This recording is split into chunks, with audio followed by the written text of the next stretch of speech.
Oi, aí, olá, gente, tudo bom? Começando aqui mais um vídeo do meu canal pra vocês, onde estou sempre contando casos reais, não solucionados ou solucionados, mistérios e todas essas coisas. Então, se é a primeira vez que você tá passando aqui, eu te peço, por favor, cara, assiste esse vídeo até o final. Daí, se você gostar, você se inscreve, dá um like, mostra assim pra todo mundo, que me ajuda muito. Em todo caso, tem uma palavra aqui que eu peço pra vocês comentarem muito, e a palavra de hoje é mar. Comenta bastante essa palavra que eu te respondo dando meu coração, beleza? Já me segue aí nas outras redes, eu tô sempre avisando quando tem vídeo novo, porque o YouTube, nem sempre, avisa pra todo mundo, mas lá estou sempre avisando. E é isso, aviso, entrega e recado dado, vamos pro caso.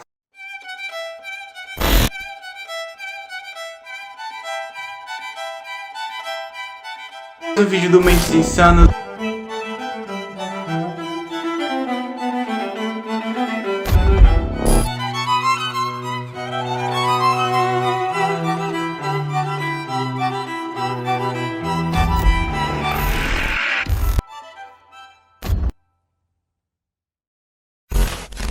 Nathan Carman nasceu em 21 de janeiro de 1994. Sua mãe se chamava Linda e o seu pai se chamava Clark Carman. Nathan era filho único e cresceu em Middleton, em Connecticut. O relacionamento dos pais do Nathan não durou muito tempo. Quando eles se separaram, Nathan ainda era muito jovem, e depois que isso aconteceu, a Linda não teve outros filhos e nem se casou novamente. Já o pai dele se casou, mas mesmo com essa situação difícil, eles tinham uma boa relação de amigos. Então o pai dele era bem presente, sempre esteve com ele durante a infância, a adolescência, nunca deixou ele de lado por outras coisas. Mas o Nathan realmente ele era apegado com a sua mãe, eles moravam juntos e estavam fazendo sempre tudo juntos. E uma coisa que eles gostavam de fazer bastante era viajar. Eles viajavam juntos principalmente para pescar, eles já foram pro Alasca, pro Caribe e também já foram pra Grécia. Agora, falando um pouco da Linda, ela vinha de uma família muito rica, então assim, ela tinha algumas condições pelo fato do seu pai ser bastante rico, e ela era descrita como uma pessoa que era querida por todos, assim, todos os lados que ela passava, as pessoas falavam muito bem dela, que ela era uma pessoa muito boa. E aí, por um tempo, ela trabalhou como trabalhadora de apoio para famílias que têm filhos com autismo. E um detalhe que é importante falar é que o próprio Nathan era autista. Ele foi diagnosticado ainda quando era criança com Asperger, acho que é assim que se pronuncia, que é uma variação do espectro do autismo. Então, apesar da sua condição em alguns casos limitar a capacidade de algumas pessoas, o Nathan era super inteligente, ele tinha uma inteligência acima da média, tanto que ele saiu do ensino médio com honra e louvor. Ele, assim, era um menino nota 10, tirava só 10 praticamente. Mas já para lidar com a sociedade, com as pessoas, para conversar, as pessoas diziam que o Nathan, ele tinha uma mente como se fosse de uma criança, ele se comportava como uma criança mesmo. Ele sempre foi acompanhado por psiquiatras e terapeutas desde a infância. Ele não era muito de falar e a coordenação motora dele também era meio lenta. E apesar das suas limitações, ele era um garoto comum, sonhava como todo mundo. Ele era apaixonado por números e planejamentos, tinha muitos hobbies ao ar livre, era fissurado por história, além de jogar futebol e basquete. Ele sempre preferiu a companhia dos adultos. Mesmo quando ele era criança, ele sempre preferiu estar perto dos adultos e conversar com os adultos. E ele também tinha uma ligação emocional muito forte com animais. Então ele não podia ver um animalzinho que ele se ligava, um gato ou um cachorro, e se apegava muito. E tinha um animal específico que ele era muito apegado, tipo no nível apaixonado. Era um cavalo branco esportivo irlandês. O avô dele comprou esse cavalo pro Nathan quando ele era adolescente. E esse cavalo, assim, era tudo na vida do Nathan. Ele vivia, respirava por esse animal, ele era apaixonado. Já na sua vida no colégio, ele era descrito como um menino muito solitário. Ele quase não falava com ninguém. E as pessoas diziam que era muito difícil ver ele esboçar pelo menos um sorriso. Então ele era muito, muito sozinho. E também alguns meninos da classe dele, por conta do seu jeito, mexiam, tiravam sarro com ele. Então as pessoas que o Nathan era mais próximo era literalmente a sua família, sua mãe, seu pai, seus avós e o seu cavalo. Ele não tinha nenhum amigo, é o que a família diz, literalmente ele não tinha amigo nenhum. O melhor amigo dele era o cavalo. E aí ele era também muito apegado com a sua mãe, eles tinham as suas brigas ali de vez em quando, que é completamente normal, uma mãe e um filho se desentenderem às vezes. Mas como eu falei, uma coisa que os dois gostavam muito de fazer juntos era pescar, tanto que no ano de 2015, em dezembro de 2015, o Nathan comprou até um barco, que ele colocou o nome de Catapora. Então no final de setembro de 2016, o Nathan decide que quer muito ir pescar salmão, ele quer muito, tá muito animado. E ele fala com a mãe dele, apesar dela não estar tão animada assim para ir pescar, ela decide ir junto com ele porque ela viu ali uma oportunidade de passar mais tempo com seu filho. Então na noite de 17 de setembro de 2016, às 11 horas da noite, mãe e filho partem para essa aventura. E dessa vez eles queriam inovar, eles não iam pescar assim no lugar de costume, eles queriam pescar em alto mar. Na época o Nathan tinha 22 anos de idade e a Linda 54. E antes dele sair, a Linda resolveu mandar uma mensagem para uma amiga dela, dizendo que eles iam ali pescar, só que no dia seguinte eles estariam de volta. Eles saíram no sábado e ela disse que no domingo à noite eles já estariam ali de volta. Geralmente, quando mãe e filha iam pescar, eles iam em direção a Block Island, que ficava a 20 milhas da costa. Mas como eles queriam tentar algo novo, dessa vez eles foram para mais longe, para Block Canyon, então demoraria quase a madrugada toda para chegar lá. Então assim, eles partiram para sua viagem, e aí passou o sábado, chegou o domingo à noite, e nenhum sinal deles, eles não retornaram, o que deixou as pessoas preocupadas. E aí passou vários dias, uns 2, 3 dias, e a família já estava desesperada, porque eles não avisaram, eles não eram de sair.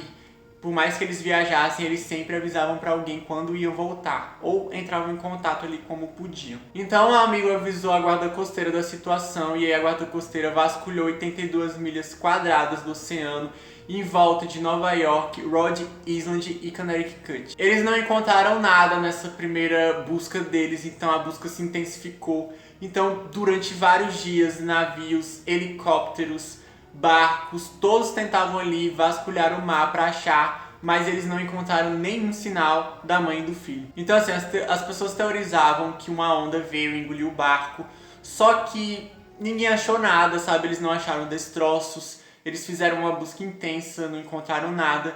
Então depois de uma semana de busca, eles resolveram cancelar, porque eles acreditavam que o barco não estava perdido no mar, porque não tinha nenhum sinal. Então, passado 8 dias desde que o Nathan e sua mãe tinham saído de casa, no dia 25 de dezembro, um barco cargueiro chinês enorme estava navegando ao sul de Martha's Vineyard quando lhe avistou uma coisa, a princípio estranha, na água.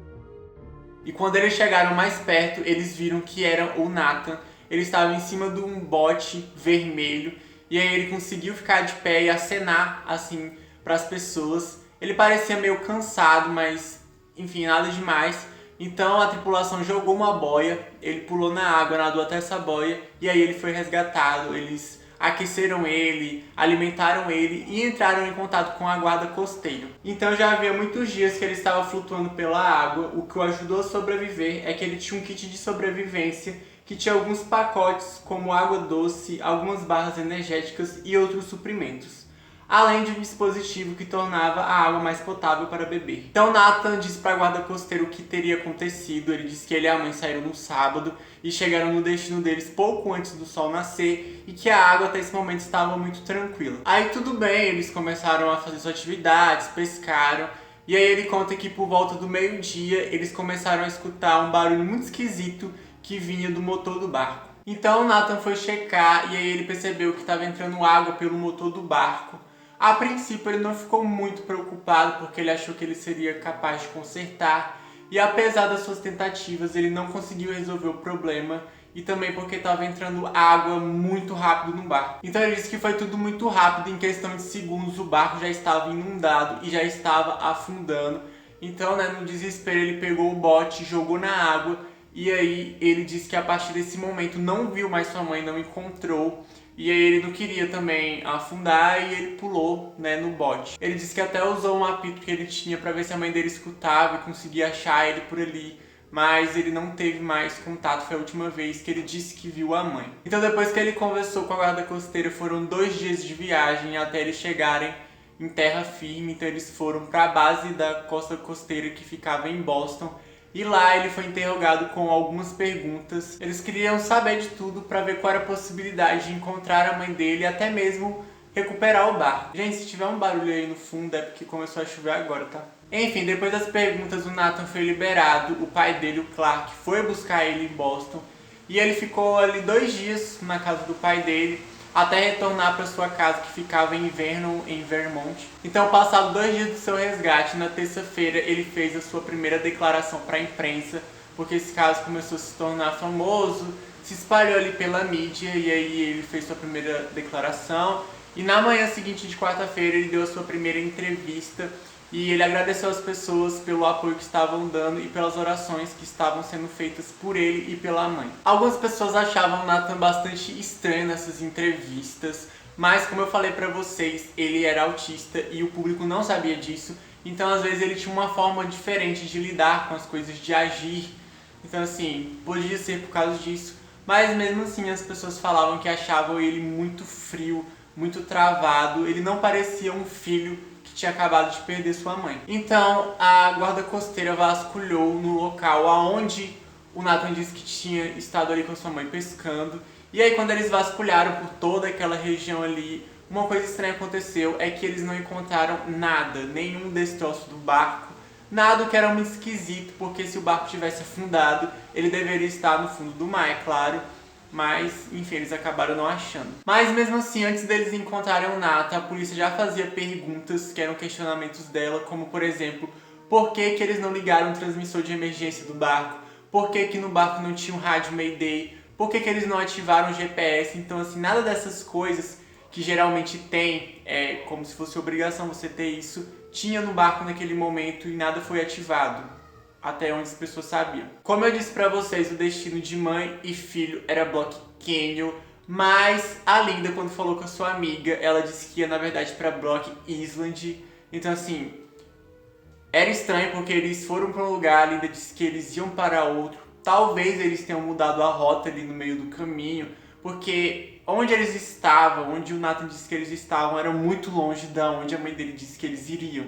Então assim, houve aí um conflito, talvez ela tenha errado o nome do lugar, não sei, só sei que foi um pouco estranho. Enquanto mãe e filha ainda estavam desaparecidos, a polícia fez uma busca na casa do Nathan e lá eles encontraram um chip, um pendrive e uma carta escrita por ele descrevendo essa viagem. Aí, através dessas coisas, eles descobriram que meses antes da viagem, o Nathan estava fazendo alguns trabalhos ali de conserto nesse barco, mexendo no motor, o que pode indicar que o motor teve uma piora por conta dos reparos que o Nathan estava fazendo. E algumas testemunhas relataram que realmente ele estava mexendo nesse barco há vários dias antes da viagem. Uma das testemunhas, que era um homem, disse que um dia encontrou o Nathan e ele estava mexendo nesse barco. E aí ele perguntou para ele o que ele estava fazendo e o Nathan respondeu que estava removendo algumas abas de acabamento do barco. E aí o homem disse que quando olhou e prestou atenção, viu que ele tinha feito exatamente 2 furos na parte de trás do barco. E aí ele pensou, seja lá o que for que esse garoto estiver fazendo, está errado. Então só para explicar melhor para vocês, esses 2 furos que o Nathan fez na parte de trás do barco, eles ficavam abaixo da linha da água, ou seja, eles ficavam no fundo do mar. Então a possibilidade e a probabilidade de entrar água ali eram de 100%. Quando questionado sobre isso, Nathan admitiu que ele fez algumas alterações no barco, mas sobre esses furos ele disse que antes da viagem ele corrigiu o problema com algum tipo de massa ali, então não foi por causa disso que o barco acabou afundando. Também outras questões foram levantadas, como por exemplo, o barco não estava preparado para essa viagem, porque ele não era, gente, um navio gigantesco, era um barco pequeno que não aguentaria ficar em alto mar. E outra coisa, eles foram para pescar atum e as pessoas dizem que eles precisariam de pelo menos 3 pessoas para isso, porque atum é um peixe muito grande, eles tinham um espaço pequeno e poucas pessoas. Outra coisa bem mais estranha é que o barco tinha um sistema de rádio que estava funcionando super bem, mas em nenhum momento foi pedido ajuda. O barco também tinha um farol de emergência que servia para enviar a localização para a guarda costeira, que também não foi ativado. Então parecia que eles não queriam ser encontrados. É claro que o Nathan foi questionado sobre isso. E ele disse que não usou o rádio porque aconteceu tudo muito rápido. Ele estava preocupado em consertar o problema do barco, então ele nem pensou nisso. E ele disse que não apertou o botão para ativar a localização para a guarda costeira porque ele tinha uma certa aversão a apertar botões. Como eu disse, o Nathan afirmou que ele ficou 8 dias na água em mar aberto E alguns especialistas dizem que isso era impossível acontecer, porque primeiro, ele estava num bote muito pequeno e que o mar, gente, ele não fica calmo o tempo todo. Provavelmente teve uma tempestade, teve ondas, o mar se agitou e a probabilidade do bote virar era muita, então ele devia ter afundado já. E também o estado que ele foi encontrado era um estado bom, ele parecia meio cansado, mas ele não teve nenhum hematoma. Os especialistas dizem que com os impactos, os golpes d'água, algumas pessoas chegam a quebrar ossos das costelas. E ele não tinha nada, ele estava assim, em perfeito estado. 3 semanas após o Nathan ser encontrado, ele acabou fazendo um memorial para sua mãe. E aí ele chamou amigos, familiares, alguns foram, mas 3 tias dele resolveram não comparecer. Eram a Elaine, a Charlene e a Valerie. E aí elas deram uma declaração polêmica dizendo que elas não iriam falar com o Nathan ou compactuar com as coisas dele até que elas tivessem certeza do que aconteceu nessa viagem. Sempre nas entrevistas que o Nathan deu, ele pedia para a família dele entrar em contato com ele. Como eu falei, ele era muito apegado com os familiares, era tudo que ele tinha, ele não tinha amigos. E aí as pessoas da família dele não falavam com ele, o que parecia ser horrível para quem estava vendo de fora, porque ele era um garoto que tinha acabado de perder a sua mãe, então ele precisaria de um apoio, mas a família não dava muita confiança para ele. Isso porque as 3 tias deles estavam desconfiadas que ele tinha algo a ver com a perda da sua mãe. Elas não acreditavam que foi tudo um acidente. Já tinha acontecido algumas coisas no passado que faziam elas ter essas desconfianças. Então agora eu vou voltar um pouco no tempo e vou contar pra vocês um pouco da adolescência, a juventude do Nathan, pra vocês entenderem melhor os motivos das tias. Conforme o Nathan crescia, ele se tornava mais próximo de sua mãe e de seu avô, o pai de Linda, o John Chakalus, aquele que deu um cavalo pra ele no começo da história. Mas no início da vida adulta, o relacionamento do Nathan com a sua mãe se tornou mais tenso. As tias, que eram muito próximas da família, contam que sempre que as coisas não saíam do jeito que ele queria, ele dava umas birras e uns surtos. Elas contam que uma vez a Linda estava assando uma bandeja de biscoitos e o Nathan estava esperando ela ficar pronta, só que aí a Linda acabou deixando queimar e ele ficou enfurecido por causa disso. Ele deu um surto assim, pegou a bandeja e arremessou contra a parede. E aí foi aquele climão, sabe, gente? Uma coisa assim, sem necessidade nenhuma. Mas não era só em casa que ele tinha esse comportamento. Na escola também, ele dava esse surto quando as coisas não saíam do seu jeito, chegando a confrontar professores e alguns alunos. Ele também derrubava as coisas da mesa do professor. No ano de 2010, o cavalo dele acabou partindo dessa pra melhor, se é que vocês me entendem. E aí o Nathan ficou muito, muito, muito mal. Como eu falei pra vocês, praticamente esse cavalo era o único amigo que ele tinha. E aí ele começou a parar de falar com as pessoas, ele falava só com a sua mãe e através da escrita, ele não se comunicava mais através de palavras. Ele começou a ter mais problemas na escola nessa época e a mãe dele conversou com o pai e decidiram internar ele numa clínica de reabilitação. Na época ele culpou totalmente a sua mãe por tomar essa atitude, então ele colocou a culpa dela, ele não aceitou isso numa boa. E aí ele parou de falar com ela, tanto que as visitas que ele recebia no hospital era só do seu avô e da sua avó. Ele não permitia que a sua mãe entrasse. Então os médicos fizeram vários exames nele e ele não tinha nenhum problema mental, ele não estava passando por nenhuma coisa que precisaria de um tratamento. Então eles resolveram liberar ele para casa depois de um tempo. E aí ele acabou saindo da casa da mãe, se mudando para um trailer. Como eu falei, ele não queria falar com ela. E aí ele se mudou para um trailer, começou a morar sozinho. Só que esse trailer não era tão longe assim da casa da mãe dele. E aí com o tempo a relação deles começou a melhorar, sabe? Não tava aquela coisa. Então ele morava a uma distância que era longe da casa da mãe dele, ele tinha independência, mas ao mesmo tempo dava a possibilidade dela de continuar olhando, cuidando dele, já que não era tão longe. As condições de vida do Nathan nesse trailer não eram muito boas, ele passava por algumas necessidades. Então a mãe dele já estava muito preocupada com isso e mandou um assistente social fazer uma inspeção lá no trailer dele, checar para ver como é que estava o garoto. Um cara foi lá do serviço social e o Nathan era menor de idade, então ele viu que ele não poderia estar naquela situação. E aí ele teve que voltar a morar na casa da mãe dele. Só 2 dias depois que ele tinha voltado para a casa da mãe, ele saiu para ir num passeio e aí não voltou mais para casa, ele desapareceu. A Linda então acabou fazendo um relatório de pessoa desaparecida e 2 dias depois dela fazer isso, ela recebeu uma carta de 2 páginas do Nathan e lá estava escrito que ele tinha feito isso porque ele quis e ele colocou a culpa em todo mundo da família, menos nos seus avós. A família ficou realmente muito preocupada na época com ele, contrataram até um investigador particular, usaram um helicóptero, cães farejadores para tentar encontrar o garoto. E aí ele acabou sendo visto embarcando em um ônibus e foi encontrado 4 dias depois em uma pequena cidade na Virgínia, a 600 milhas de distância de sua casa. Ele estava andando do lado de fora de uma loja de conveniência. Com ele foi encontrada uma motocicleta, $4.243, 2 fotos dele e do seu cavalo Cruz, um saco plástico que dentro tinha cabelo da crina de seu cavalo. Quando ele foi entregue de volta à família, ele começou a apresentar paranoias e mudanças de humor e depressão. Nessa época ele tinha 17 anos. No final do ano de 2011, Linda e Clark decidiram tomar uma decisão drástica em relação ao Nathan. Eles mandaram para um centro de correção de comportamento, então ele foi mandado para o deserto de Idaho. Nathan ficou lá alguns meses e voltou, que tudo indica, numa versão bem melhor. Quando Nathan voltou, ele completou 18 anos, então ele começou a ajudar o seu avô nos negócios da empresa. O avô dele amava o Nathan de paixão, ele deu um apartamento, literalmente deu um apartamento para ele morar, e ele se mudou para lá. E ele também deu uma mansão para ele, como se fosse emprestada para ele morar lá durante os fins de semana. Então tudo parecia que estava melhorando, até que no dia 20 de dezembro de 2013, às 8h30 da noite, a filha do John, que era a irmã da Linda, a Elaine, ela resolve ir na casa do seu pai para ver se está tudo bem com ele. Recentemente ele tinha perdido a esposa, então ele entrou numa depressão profunda. Ela foi lá checar para ver se estava tudo bem.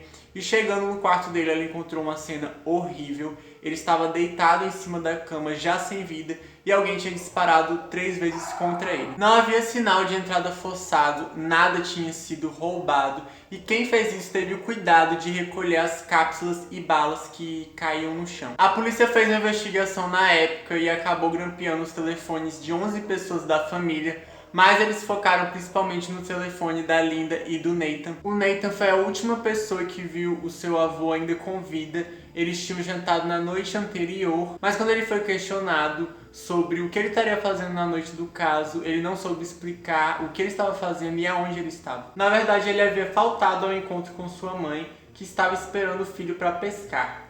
Linda tinha saído para encontrar o filho às 3 da manhã, mas ele não apareceu. Ela voltou para casa e não encontrou o Nathan lá também. Então, às 4 da manhã, o Nathan liga para a mãe dizendo que estava em Glastonbury esperando ela. Ela se encontrou com ele e os dois foram pescar em Rhode Island. Então, para muita gente naquele momento, os dois eram suspeitos. O Nathan pelo fato de ter sido a última pessoa que viu o avô com vida, e a Linda porque pouco antes do pai dela partir, ela tinha tido uma discussão muito feia com ele, uma briga muito feia, porque ele meio que estava vetando ela de ter acesso a um dinheiro que ele dava para as filhas. Então, a princípio, quem cuidava desse dinheiro era a Linda, depois ele passou para outra filha dele, porque ele não estava mais confiando na Linda e não estava gostando da forma que ela fazia as coisas. Ele dizia que ela era muito organizada, ele também não gostava muito do jeito que ela tratava o Nathan, então eles tiveram essa discussão e ela acabou se exaltando muito e acabou agredindo seu pai e foi presa por isso. Então muita gente pensou que se ela tivesse a ideia de se livrar do pai, ela teria, enfim, os seus problemas com o dinheiro acabariam porque ela seria herdeira de milhões. Mas ela não tinha uma vida ruim, gente, ela tinha uma vida boa. Segundo o Clark, essa briga deles não assustou porque isso ali era uma coisa normal. Ele dizia que sempre que reunia a família, Páscoa, Natal, eles sempre tinham essas discussões nesse nível, então ele não se espantou com nada disso. Tanto que a Linda e as suas irmãs todas passaram no teste de polígrafo, então para a polícia a Linda não era nem um pouco suspeita. Já o Nathan se recusou a cooperar com a polícia, ele não quis falar nada sobre o assunto. E 7 meses depois disso, a polícia revistou a casa dele e lá eles encontraram um armário com algumas armas. Mas nenhuma dessas armas estava ligada com a arma que foi usada no caso do seu avô. Só que aí a polícia acabou descobrindo um recibo de uma loja de armas, onde o Nathan teria comprado um rifle pouco tempo antes do seu avô partir. E esse rifle que ele comprou era do mesmo calibre da arma que foi usada para tirar a vida do avô dele. Então, quando o Nathan foi confrontado pela polícia, o porquê que ele não teria contado desse rifle, para a polícia em algum momento, ele disse que porque ele tinha esquecido. E aí a polícia pediu para ele mostrar onde é que estava esse rifle, e aí ele disse que não podia, porque ele tinha perdido. Então a polícia, né, tentou montar ali uma estratégia para saber se ele estava envolvido, ele era o principal suspeito, e eles decidiram que eles iam olhar o histórico do computador dele. Mas para frustração da polícia, o Nathan tinha jogado o disco rígido do seu computador e o GPS do seu carro fora. Essa atitude dele foi bem estranha, mas a polícia geral não estava acostumada com esse tipo de caso, então vamos dizer que foi uma má investigação. Então o promotor ele não poderia montar todo um caso em volta disso, porque não tinha praticamente evidência nenhuma, eles não podiam provar que o Nathan tinha feito nada, então eles resolveram inocentar o garoto. Até hoje a família continua pedindo ajuda para solucionar esse caso do avô dele, ainda não foi solucionado. Eles espalham cartazes, colocam outdoor, se alguém tiver alguma informação, então é um caso que ainda está em aberto. Em 2017 a polícia até fez uma busca na casa da família para ver se eles encontraram alguma coisa, mas acabou que não encontraram nada também. As suspeitas só caíram em cima do Nathan de novo depois desse caso da mãe dele, depois que ele foi encontrado, né, boiando ali pelo mar, porque a história da mãe dele parecia muito com a do avô dele. Ele foi a última pessoa que viu a pessoa com vida, ele estava com a pessoa nos últimos momentos e também ninguém nunca conseguia provar nada que ele estava realmente envolvido. Então, para todo mundo ali, ele era o principal suspeito. Porque no caso da mãe dele também não tinha como provar nada, gente. Ele então era inocente até que se provasse o contrário. Tinha as teorias. A maior prova que eles poderiam ter era se eles encontrassem o barco, mas o barco não foi achado. Então, voltando pro caso da mãe dele, da Linda, em junho de 2017, as tias do Nathan entraram com uma ação civil contra ele, acusando o Nathan de ter atacado seu avô e sua mãe para obter parte da propriedade multimilionária da família. Então, segue-se até hoje uma batalha da justiça das tias contra o Nathan. Nathan não foi julgado no tribunal nem acusado de estar envolvido no caso de sua mãe. Em abril de 2018, o Nathan alegou sua inocência no tribunal quando foi acusado de estar envolvido no fim do seu avô pelas suas tias. Ele colocou a culpa na amante do seu avô, que não foi identificada ao nome. Mas ela realmente existia, era uma mulher de 25 anos que tinha ali um relacionamento com o avô dele, como ele falou, ela era amante. E na noite do caso, que aconteceu tudo, do avô dele, ela teve uma conversa com ele por telefone durante 19 minutos e o Nathan acusou ela, mas era só isso, não tinha prova nenhuma contra ela, tudo foi isso, então assim, nada a ver. Enquanto isso acontecia, o Nathan tentava contratar alguns advogados para culpar o dono do barco dele de ter afundado, ou seja, o ex-dono que vendeu o barco para ele queria culpar dizendo que ele vendeu o barco em mau estado e queria o seguro do barco. Só que aí mais tarde eles descobriram que o barco na verdade estava em boas condições e que se alguma coisa ali aconteceu foi depois das alterações que o Nathan fez no barco.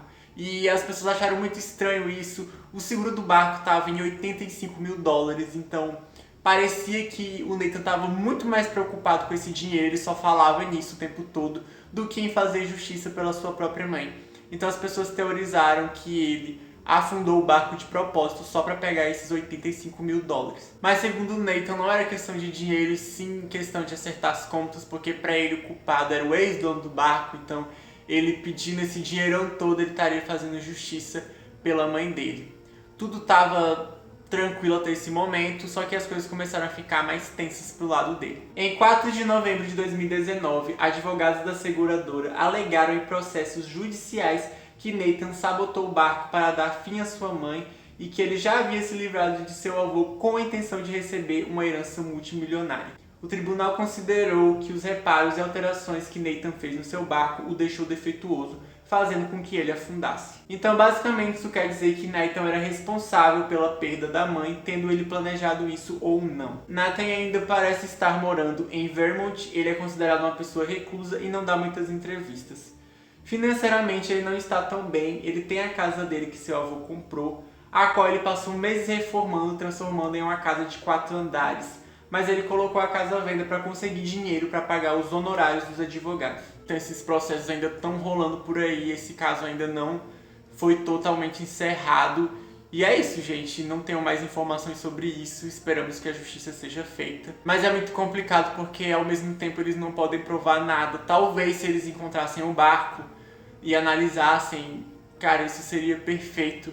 Só que tem muita gente que acha que ele nem foi pro mar, talvez ele nem entrou lá porque eles não encontraram barco nenhum. Enfim, é muita teoria, Mas esse foi o caso, eu espero que vocês tenham gostado, me fala aqui o que vocês achou.